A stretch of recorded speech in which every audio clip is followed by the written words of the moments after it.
चलो भाई देखो अब मैं क्या करता हूँ। क्या तरीका, ऐसे डिबेट नहीं हो सकती भाई। आपने इन्होंने दूसरी चीजें पे बोला, डिजिटल पे बोला, उस पे बोला, अरे भाई क्या फंस गए। बोलो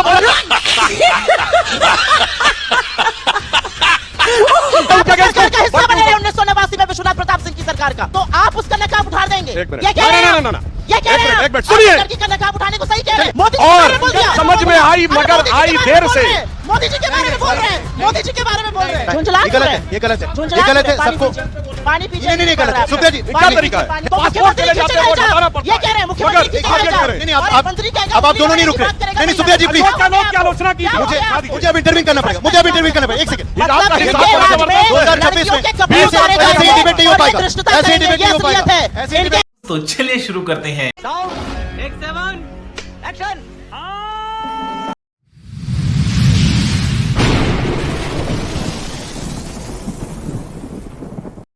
नमस्कार दोस्तों, स्वागत है आप सभी का मेरे आज के इस नई वीडियो में।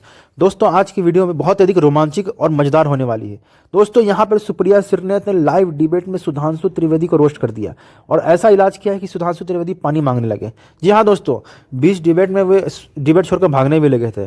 दोस्तों मुद्दा ये था कि सुप्रिया सिरनेत ने बीच डिबेट में उनसे पूछा कि बिहार के मुख्यमंत्री नीतीश कुमार ने जो एक महिला का बुर्का अपने हाथों से खींचा था तो क्या वो सही या गलत था।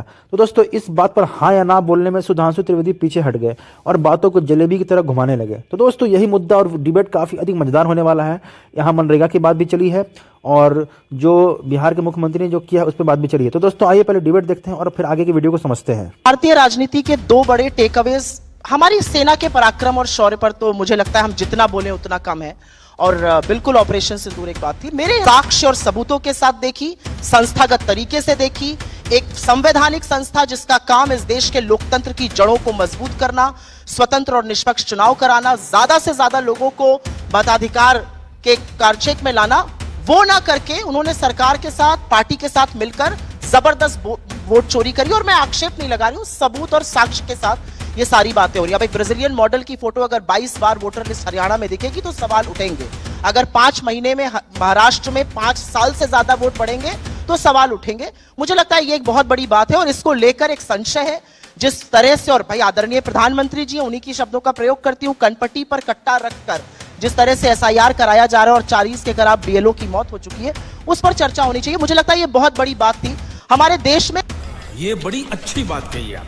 निष्पक्ष और स्वतंत्र चुनाव हमारे देश के मजबूत लोकतंत्र की पहचान थे। आज उस पर संशय है, ये एक गंभीर विषय है, इस पर चर्चा होनी चाहिए। और साल अंत होते होते जो असल चेहरा भारतीय जनता पार्टी का सामने आया है और ये बहुत बड़ा मुद्दा, आज पार्लियामेंट, कल सुधांशु जी डिस्कस करेंगे, आज लोकसभा डिस्कस कर रहा है। मनरेगा से ना सिर्फ महात्मा गांधी का नाम हटाया जा रहा है, लेकिन मनरेगा जो एक कानून था, जो काम की गारंटी देता था, जो शायद ऐसे 5 सितारा होटल में बैठे हुए लोग उसका मूल्य ना समझ सके, मुझे लगता है काफी लोग समझते होंगे, जिसने ग्रामीण अंचल को, जिसने गांव देहातों में काम करने वाले लोगों के हाथ में मजबूती दी, ग्रामीण अर्थव्यवस्था की पृष्ठभूमि बदल दी, जो कोरोना काल में संजीवनी साबित हुआ, उसको डिमांड की जो एक डिमांड बेस्ड योजना थी काम की, उससे हटाकर उसमें तमाम शर्तें लगाई जा रही हैं, राज्यों के सिर पर ठीकरा फोड़ा जा रहा है, खर्चे का अनिवार्य निलंबन के दिन किए जा रहे हैं। और अभी तो रुको, क्लाइमैक्स अभी बाकी है। ग्राम सभा और पंचायतों को कहीं ना कहीं बिल्कुल कमजोर किया जा रहा है और मुझे लगता है कि जो एक उसका प्रयोजन था कि अगर आप डिमांड, और ये अंतिम बात मैं कहूंगी, अगर आप डिमांड करेंगे तो आपको काम मिलेगा, भुगतान करेगी सरकार।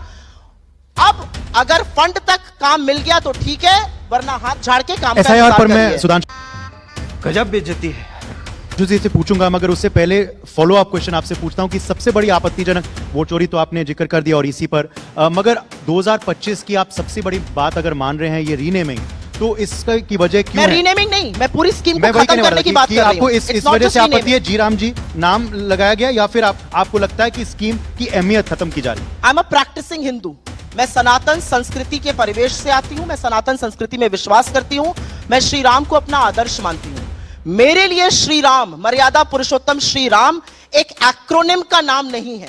रोजगार आजीविका मिशन मेरे लिए श्री राम नहीं है।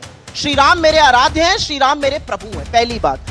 क्या बात है सर, क्या बात है सर, क्या बात, ये बात है। दूसरी बात, इनकी विचारधारा के गोडसे ने गांधी को मारा था, चौथी गोली इन्होंने अब गांधी का नाम हटा के मान दी। लेकिन मुझे नाम से ज्यादा दिक्कत जिस तरह से स्कीम को खत्म किया जा रहा है। तेरी फाइलों में गांव का मौसम गुलाबी है, मगर ये आंकड़े झूठे और ये दावे किताबी हैं। क्या बात है सर, क्या बात है सर, क्या बात, ये बात है। मनरेगा की असलियत सुनिएगा आप। Mahatma Gandhi national rural employment guarantee act को इन्होंने बदल के एक नई स्कीम ला रहे हैं। सबसे पहले मैं उसी के बारे में चर्चा कर लेता हूं, फिर एसआईआर पर आऊंगी। इन्होंने कहा हम 125 दिन देंगे। अब ध्यान से सुनिएगा, इन्होंने कितने दिन का औसतन काम दिया है। 2018-19 में 100 दिन की गारंटी है मनरेगा में। 2018-19 में इन्होंने 51 दिन 51 डेज का औसतन काम दिया था। तुम्हें शर्म है? कुछ शर्म आया है? 100 पहुंचना तो बहुत दूर की बात है। और 2024-25 में 42 डेज 42 दिन का औसतन काम दिया है। 100 दिन का काम दे नहीं पा रहे, 125 की बात करेंगे। सबके सब चोर हैं साले। ये इनकी असलियत है। अब बात करते हैं, फ्रेमवर्क होना चाहिए, GIS tools, geo tagging, AI, dashboard. अब ग्राम सभा और पंचायत ऐसे नहीं डिसाइड करेगी। एक सिंपल सी चीज, उत्तर प्रदेश से हम दोनों लोग आते हैं, सिंपल सी चीज एसआईआर का फॉर्म जो पढ़े लिखे बीएलओ है वो नहीं भर पा रहे। 2 बार डेट उत्तर प्रदेश में बढ़ा देनी पड़ी है।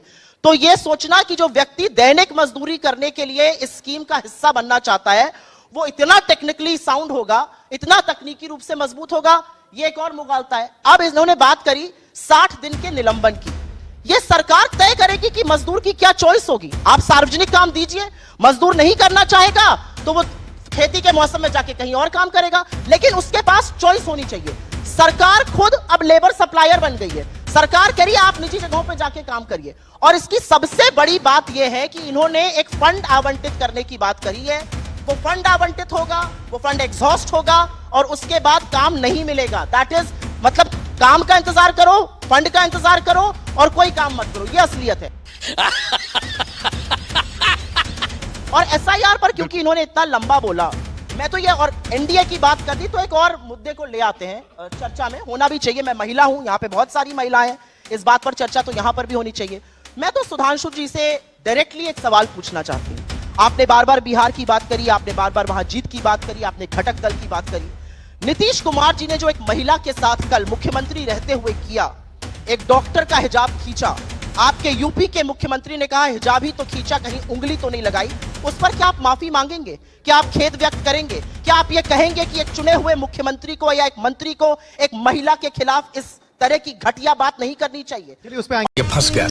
और एक मिनट, उस पे नहीं, 1 second, I can not let 2 men get away with it, I am a woman, no 1 second. मैं ये सवाल पूछना चाहती हूँ डायरेक्ट, क्योंकि मैं एक महिला हूँ और मुझे ऐसा लगता है कि हमारे यहाँ प्रथा है घूंघट की, किसी के यहाँ प्रथा है हिजाब की, ये चॉइस है। आप कौन होते हैं एक महिला का हिजाब खींचने वाले? एक पिता को ये काम करने का अधिकार नहीं है सार्वजनिक रूप से। किस हक से नीतीश कुमार जी ने ये किया? सुधांशु ये बड़ी अच्छी बात कही आप।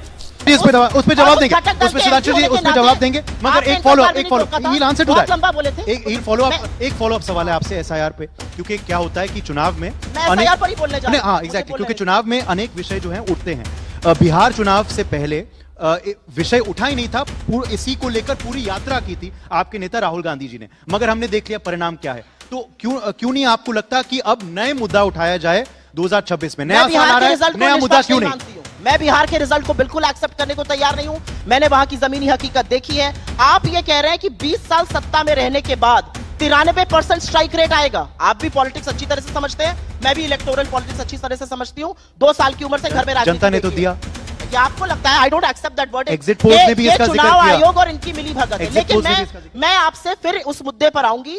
एक महिला होने के नाते आपके मंच से मैं एक महिला की आवाज उठाना चाहती हूं। मैं चाहती हूं सुधांशु जी की एक खासियत है, जलेबी बनाते हैं। आज जलेबी मत बनाइए, आज डायरेक्ट जवाब दीजिए।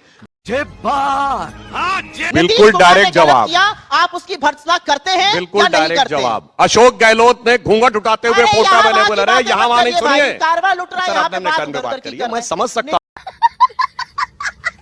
नीतीश कुमार ने क्या किया? अरे भाई सुनिए ना, अशोक गहलोत आपके सीएम थे। आप मतलब नीतीश कुमार का सहयोग करते हैं, आप सहयोग करते हैं। शांति से सुना। अरे मैं सुनिए, दूसरा आपने कहा कहीं घूंघट है कहीं हिजाब है। ना, हिंदू धर्म में कोई घूंघट का धार्मिक आधार नहीं है। And I'm quoting Baba Saheb Ambedkar, Muslim politics and the partition of India. सुनिए, की औरतें सर पर पर्दा डालती हैं, क्या बात कर रहे हैं आप? अब मैं दूसरी बात नहीं, करता एक मिनट, जो इन्होंने एक मिनट नहीं, आप लगातार बोल रहे थे, बीच में नहीं। आप दूसरी बात पर नहीं आ सकते। मैंने डायरेक्ट भाई आपने सबका बोल लिया। नहीं, अब सुनिए, अब इन्होंने कहा नहीं, यू विल हैव टू क्या काउंटर अरे भाई आपका पूरा मैंने नहीं, काउंटर सुना, आपको पूरा मैंने सुना। आप भर्त्सना अरे भाई करते हैं पूरा या मैंने नहीं सुना। करते? आप अशोक गहलोत की भर्त्सना करिए, मैं भी तैयार हूँ। अगर उन्होंने तो कहा किया था, क्यों नहीं किया? बोलिए, आप कहिए, ये बोलिए आपका ना। दम है ये कहने का। बिल्कुल दिखाइए दामाद, बिल्कुल। और कहिए गलत किया नीतीश उन्होंने कुमार कहा बिल्कुल। कहा उन्होंने गलत किया। अरे भाई, मैं तो बिल्कुल कह रहा नीतीश कुमार और संजय निषाद को माफी मांगनी चाहिए। आपने कहा अशोक गहलोत गलत थे? अशोक गहलोत ने माफी मांगी थी, बोलिए हाँ या ना? बोली थी माफी मांगी थी कि नहीं? आप बोलिए। मगर आप आप दूसरी इन्होंने बहुत सारे विषय, अरे जलेबी नहीं, सही बात बोलिए सीधा अशोक गहलोत का पूछा, आप अशोक गहलोत सीधा की बात क्यों कर रहे हैं? सीधा आप तो आपने कवर दाएं बाएं क्यों जवाब दे रहे दिया। हैं? कवर फाइट नीतीश कुमार पर हाँ या ना बोले, गलत अरे किया अशोक या गहलोत नहीं को, किया? अशोक गहलोत से माफी मंगवाई मैं थी? तो बोल रहा हूं, नहीं अशोक जी ने अगर कहा तो गलत कहा। आप कहिए नहीं। नीतीश कुमार ने और गलत महिलाओं कहा। की जहां तक कहिए बात है, नीतीश कुमार ने गलत कहा। अरे बंद करो हाथ जोड़ के मैं महिलाओं की जहां बात है, आपके कुलदीप सिंह सेंगर से शुरू होगी और क्या विभूषण सिंह तरीका पर है यार, खत्म इसीलिए होगी। डिबेट करने में प्रज्वल प्रॉब्लम रविंद्र तक होती है। जाएगी। ये चलिए, असलियत है। इनको आगे का बोलने नहीं दे रही। महिलाओं की बात है तो जहां कश्मीर में कहा गया हिंदुओं छोड़ के चले जाओ और अपनी बेटियों को छोड़ जाओ, बोलो बोलो आप उनके इस अगेंस्ट सरकार का हिस्सा बने रहे 1989 में विश्वनाथ प्रताप सिंह की सरकार का। आप हिस्सा बने रहे। नीतीश केरल कुमार की का नाम विधानसभा- सुनकर क्यों सनक चढ़ भाई, गई? आपने आप एक हाँ या का ना जवाब बोलिए दें। ना। और एक और विषय, चीफ मिनिस्टर- एक और सवाल विषय नहीं पूछ रहे हैं, नहीं नहीं, क्योंकि एक और आपको विषय, पता नहीं एक है। और विषय आपके आपने तो जवाब पूछ हुआ लिया, है, सब दिख रहा आपने है। तो आप भी पत्रकार रही हैं तो आपने पूछ लिया, आपने पूछ मैं लिया। अगर आप चलिए होती अब तो मैं हाँ या ना बुलवा के सुप्रिया छोड़ती। सुप्रिया अगर मैं आपकी जगह- अब मैं आप पे नारी बात, और अब मैं मुझे आप बताइए। देखिए अगर ये महिला नहीं, ये आप फ्रीडम अगर ऑफ स्पीच है, करेंगे, ये तो फ्रीडम यहाँ ऑफ पे स्पीच बहुत है, सारी महिलाएं ये फ्रीडम ऑफ स्पीच है, ये फ्रीडम ऑफ स्पीच ठीक है। है। चलिए मैं आपके पास एक मिनट, मैं एक आपके मिनट, पास एक रही मिनट। हूँ। आधुनिक युग मैं में तो हिजाब की बता- आवश्यकता है कि नहीं? बोलिए। अब मैं कहता हूं, सुनिए, आप तय करिएगा। एक मिनट सुनिए, आप तय करिए, अब आपकी सुनिए। माँ अपने ससुर एक के मिनट, साथ एक मिनट, क्या एक मिनट, करेगी? एक आप मिनट, तय एक मिनट करिएगा। सुनिए। ऑडियंस के पास नहीं आते। आप क्या वाले। तरीका है भाई, एक महिला की choice है। अब मैं एक और विषय उठाना चाहता हूँ। एक मिनट, हाँ प्लीज। एक डॉक्टर कोई का हिजाब हिजाब में है। खींच लीजिएगा, एक लड़की का हिजाब खींच अच्छा, लीजिएगा। इन्होंने कहा आप इन्होंने कहा तो हिंदू धर्म कर रहे में, इन्होंने कहा हिंदू धर्म में घूंघट की कोई जगह नहीं है। घूंघट का आप क्या कहेंगे, इस्लाम धर्म में हिजाब की जगह नहीं होनी चाहिए? मैं इसका जवाब दूंगी। महिला का- मैं- महिलाओं का मैं- विषय। मैं इसका जवाब दूंगी। अरे भाई क्या तरीका है? ऐसे डिबेट नहीं हो सकती भाई। आपने इन्होंने दूसरी चीजें पे बोला, झुंझलाइए मत। डिजिटल पे बोला, उस पे झुंझलाइए बोला। मत, फंस गए, अरे भाई बताएं। क्या फंस अरे क्या फंस गए? गए, झुंझलाइए मत। जवाब दे रही है। फंस गए, झुंझलाइए मत। अरे झुंझला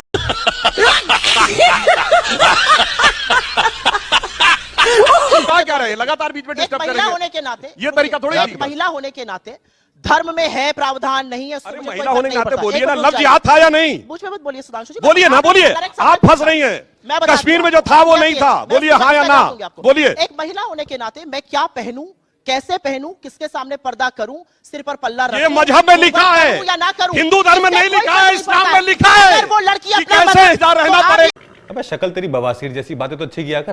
क्या कह बोलो रहे हैं, हाँ या ना? तो सुधांशु पता जी नहीं आप है, ये कह रहे हैं कि अगर उसने अपना नहीं, मजहब उसमें मान लिखा के है, अगर उसमें उसने लिखा अपना है। मजहब मान कर नकाब पहना तो आप उसका नकाब उठा देंगे। एक मिनट। ये कह रहे हैं ना। ये कह एक रहे हैं मिनट, एक आप। मिनट, सुनिए। आप लड़की का नकाब उठाने को सही कह रहे हैं। अब मैं एक और विषय पे कर रहे हैं।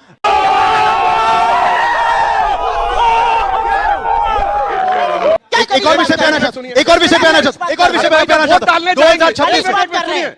वोट डालने जाएंगे, नकाब हटाना पड़ता है। चलिए, कुलदीप सिंह चलिए मैं आगे बढ़ना चाहता हूं। नहीं मैं आगे बढ़ना चाहता हूं। अगला एक बड़ा विषय 2026 में 2026 में औरत का नकाब उतारने को ये सही मान रहे हैं, मैं एक ये सेकंड मान पॉज सकता करना है। चाहता हूं दोनों को। एक और बड़ा गजब बेइज्जती है।